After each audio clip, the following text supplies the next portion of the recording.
जय श्री कृष्णा, राधे राधे। आप सभी के लिए भगवत गीता का 13वां अध्याय इस वीडियो में लेकर के आई हूँ।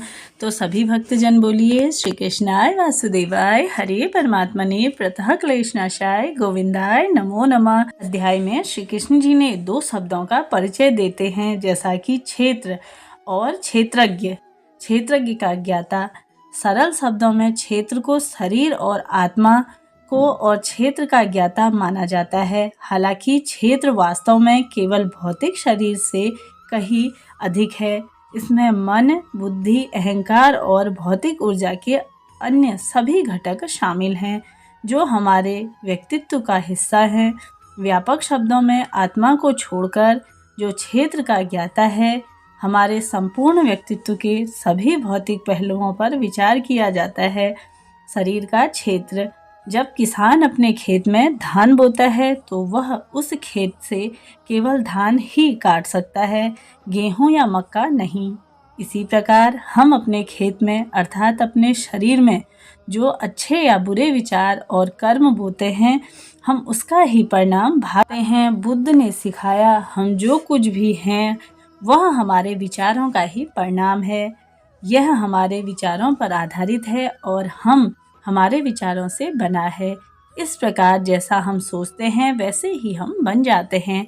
महान अमेरिकी दार्शनिक रॉल्ड फॉल्डो ने कहा, प्रत्येक क्रिया का पूर्वज एक विचार है। इसलिए हमारे शरीर रूपी क्षेत्र में उचित विचार और कर्म विकसित करना आवश्यक है। इसके लिए हमें क्षेत्र और क्षेत्रज्ञ के बीच अंतर करने में सक्षम होना चाहिए। श्री कृष्ण मानव अस्तित्व के इन दो पहलुओं का विस्तृत विश्लेषण करते हैं।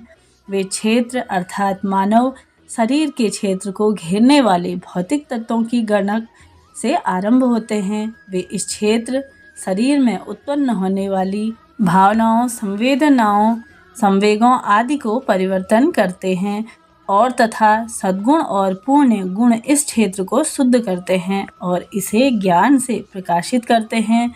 यह ज्ञान हमें अपनी आत्मा के अस्तित्व का बोध कराने और उसे समझने में सहायता करते हैं, जो कि क्षेत्रज्ञ या क्षेत्र का ज्ञाता है। इसके पश्चात श्री कृष्ण ईश्वर का वर्णन करना आरंभ करते हैं, जो सभी जीवित प्राणियों के क्षेत्रों के सर्वोच्च ज्ञाता हैं। वे कहते हैं कि परमेश्वर में एक ही समय में विपरीत गुण भी होते हैं, जो परस्पर विरोधी प्रतीत होते हैं। यह समझें कि ईश्वर अपनी सृष्टि में सर्वव्यापी है, फिर भी वे प्रत्येक जीवित प्राणी के हृदय में विराजमान है। इस प्रकार से परमात्मा है। भगवान श्री कृष्ण परमात्मा, जीवात्मा तथा जीवों की भौतिक प्रकृति का वर्णन करने के पश्चात यह बताते हैं कि इनमें से कौन उनके कार्यों के लिए उत्तरदायी है, साथ ही ब्रह्मांड के कारक और प्रभाव के लिए कौन उत्तरदायी है। जो लोग इन भेदों को समझते हैं तथा कार्यों के सही कारणों को पहचानते हैं, वही परम सत्य को देखते हैं तथा ज्ञान में स्थित होते हैं। वे अपने मन के भ्रमों में स्वयं को पतित नहीं करते तथा प्रत्येक जीव के में परमात्मा की उपस्थिति को देखते हैं। वे एक ही भौतिक प्रकृति में विभिन्न जीवों को पहचान करने में सक्षम होते हैं तथा समस्त जीवों के और अस्तित्व को एक ही आध्यात्मिक आधार में व्याप्त देखते हैं।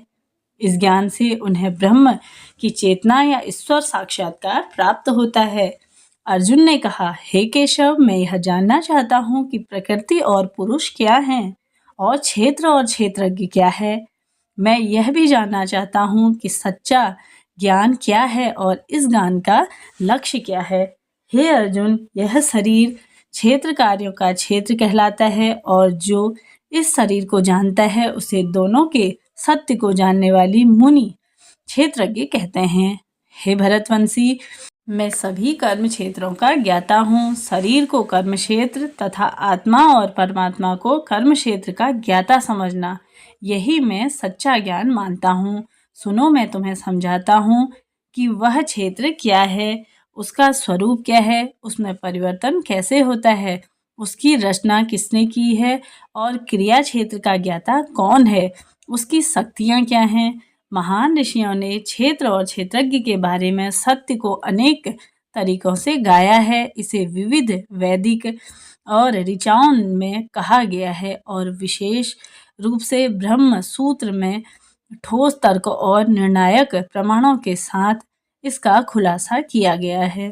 कर्म क्षेत्र 5 महाभूतों जैसे कि अहंकार, बुद्धि, अप्रकट, मूल तत्व, 11 इंद्रियां, 5 ज्ञानेंद्रियां, 5 कर्मेंद्रियां और मन तथा 5 इंद्रियों के विषयों में निर्मित है।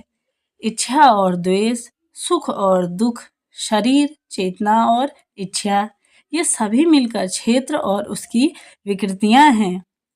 विनम्रता, पाखंड से मुक्ति, अहिंसा, क्षमा, सरलता, गुरु की सेवा, शरीर और मन की सुचिता, स्थिरता और आत्मसंयम, इंद्रियों विषयों के प्रति वैराग्य, अहंकार का भाव, जन्म, रोग, जरा और मृत्यु के दोषों को ध्यान में न रखना, अनासक्ति, पत्नी, संतान, घर आदि से आसक्ति का अभाव, जीवन में इच्छित और अवांछित घटनाओं से संभाव, मेरे प्रति निरंतर और अनन्य भक्ति, एकांत स्थानों की प्रवृत्ति और सांसारिक समाज से विरक्ति, आध्यात्मिक ज्ञान में निरंतरा और परम सत्य की दार्शनिकता को खोज, इन सबको मैं ज्ञान कहता हूँ और जो इसके विपरीत हैं उसे मैं अज्ञान कहता हूँ।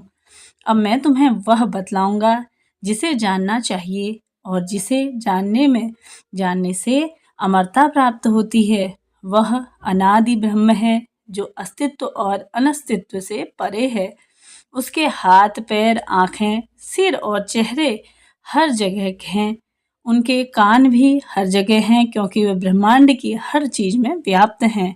यद्यपि वे समस्त इंद्रिय विषयों को देखते हैं तथापि वे इंद्रियों से रहित हैं। वे सब वस्तुओं से अनासक्त हैं तथापि वे सबका पालन करता है। यद्यपि वे निर्गुण है तथापि वे प्रकृति के तीनों गुणों के भोक्ता हैं।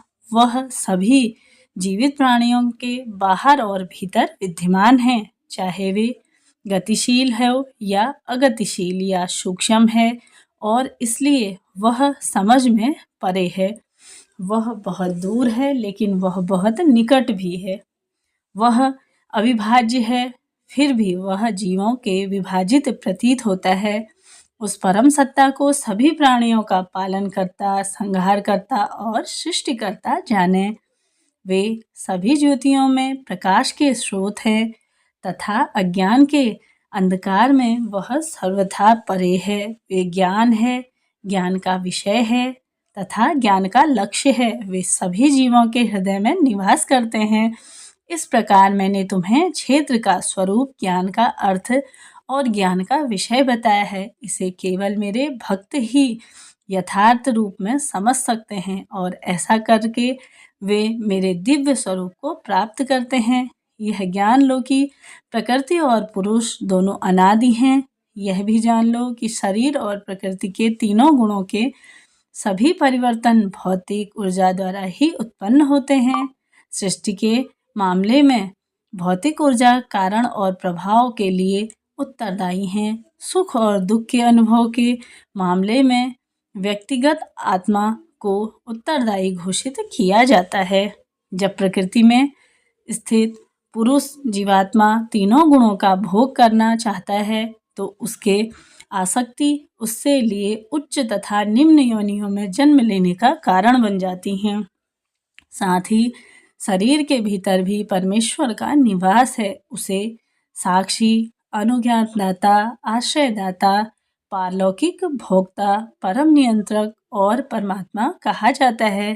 साथ ही जो लोग परमात्मा, जीवात्मा, प्रकृति और प्रकृति के तीनों गुणों की परस्पर क्रिया के सत्य को समझ लेते हैं वे फिर कभी यहाँ जन्म नहीं लेते हैं। वे अपनी वर्तमान स्थिति की परवाह किए बिना ही मुक्त हो जाते हैं। कुछ लोग ध्यान के माध्यम से अपने हृदय में परमात्मा को देखने का प्रयास करते हैं। अन्य लोग ज्ञान के अनुशीलन के माध्यम से ऐसा करने का प्रयास करते हैं तथा कुछ अन्य लोग कर्म के मार्ग से उस अनुभूति को प्राप्त करने का प्रयास करते हैं। अभी भी कुछ लोग हैं जो इस आध्यात्मिक मार्ग के अनभिज्ञ हैं, लेकिन वे दूसरों से सुनते हैं और परमेश्वर की आराधना करना शुरू कर देते हैं। संतों से सुनने की ऐसी भक्ति से वे भी धीरे धीरे जन्म और मृत्यु के सागर को पार कर सकते हैं। हे भरत श्रेष्ठ, इस संसार में जो भी चर या अचर प्राणी तुम देखते हो उसे कर्म क्षेत्र और क्षेत्रज्ञ का सम्मिलित रूप ही जानोगे।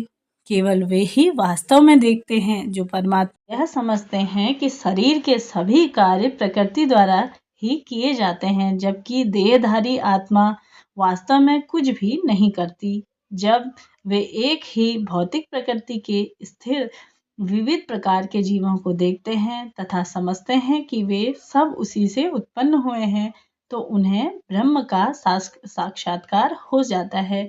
हे कुंती पुत्र, परमात्मा अविनाशी है, अनादि है तथा किसी भी भौतिक गुण से रहित है।